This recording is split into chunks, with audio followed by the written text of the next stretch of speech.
মেঘলা আকাশ, চায়ের কাপ, আড্ডা যাবে জমে, মুচমুচে এই স্ন্যাক্স খেয়ে হবে মন ফুরফুরে। নমস্কার বন্ধুরা, আজ আপনাদের জন্য নিয়ে এসেছি দারুণ স্বাদের মুচমুচে এক স্ন্যাক্স, যা সকালের জলখাবার থেকে বিকেলের আড্ডায় দারুণ জমে যায়। চলুন ভিডিওটি দেখে নেওয়া যাক। এর জন্য প্রথমেই আমি কিছুটা ময়দার সঙ্গে সামান্য লবণ, সামান্য সাদা তেল এবং 2 চামচ কর্নফ্লাওয়ার দিয়ে ভালো করে একসঙ্গে ময়াম দিয়ে নেব। এখানে আমি ময়দাটা মুঠো করে আপনাদের দেখাচ্ছি কেমন ময়াম দেওয়া হয়েছে। ময়াম দেওয়া না হলে কিন্তু ময়দাটা ওরকম মুঠো হবে না। অল্প অল্প জল দিয়ে আমি একটি নরম সফট ডো তৈরি করে নেব।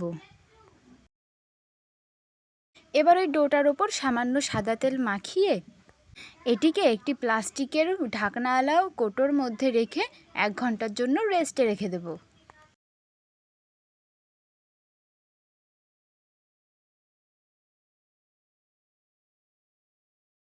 এবার এখানে আমি 5টা মিডিয়াম সাইজের আলুকে সেদ্ধ করতে দেব এবং সঙ্গে একটা ডিমও আমি সেদ্ধ করতে দিয়েছিলাম। সেদ্ধ হয়ে গেলেই আলুগুলো আমি তুলে নিলাম। এবার কড়াই গরম করে তাতে সামান্য সর্ষের তেল দিয়ে দিলাম। দেওয়ার পরে এখানে আমি 2টো শুকনো লঙ্কা দিয়ে দিলাম ভেজে নেওয়ার জন্য। লঙ্কা দুটো ভাজা হয়ে গেলেই তুলে নিলাম।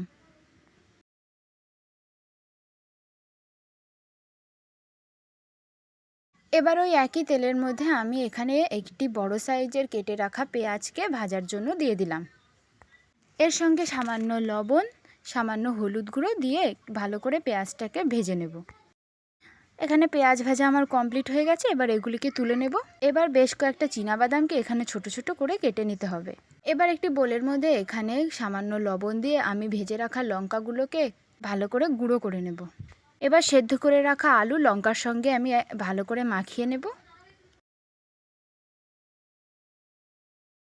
আলুগুলো লঙ্কার সঙ্গে ভালো করে মেশানো হয়ে গেলেই এর মধ্যে আমি ভেজে রাখা পেঁয়াজগুলোকে দিয়ে দিলাম। পেঁয়াজের সঙ্গে আলুটাকে খুবই ভালো করে মাখিয়ে নিয়ে আমি আলাদা করে রাখলাম। এবার ময়দা থেকে পরোটার মতো লেচি কেটে নিয়ে এখানে আমি একটা রুটি বেলে নিলাম।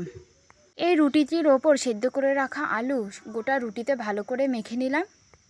এবার ওপর থেকে আমি যে ডিমটা সেদ্ধ করে রেখেছিলাম সেটা গ্রেট করে কুচিয়ে এটার ওপরে দিয়ে দিলাম। সামান্য সাদা তিল ছড়িয়ে দিলাম।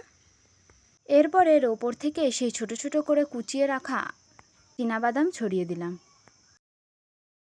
এবার এই সমস্ত উপকরণ মাখানো রুটিটাকে আমি রোল করে নেব। আপনারা ভিডিওতে যেভাবে দেখতে পাচ্ছেন ঠিক এইভাবেই হালকা ধীরে ধীরে করবেন।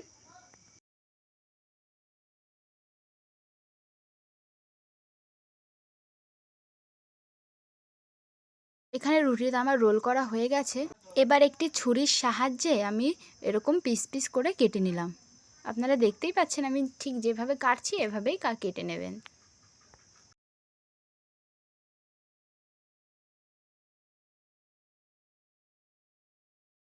এখানে আমার সমস্তটা কাটা হয়ে গেছে। এবার কড়াইতে বেশ খানিকটা সাদা তেল দিয়ে সামান্য গরম করে নেব।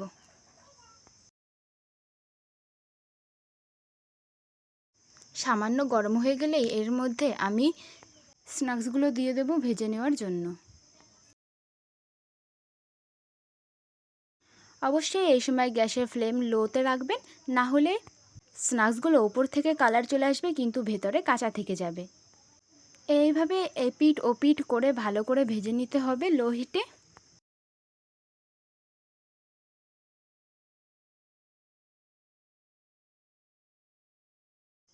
এরপর 2 পিঠ হালকা ব্রাউন কালার হয়ে গেলেই এখানে আমি স্ন্যাক্সগুলোকে তুলে নেব।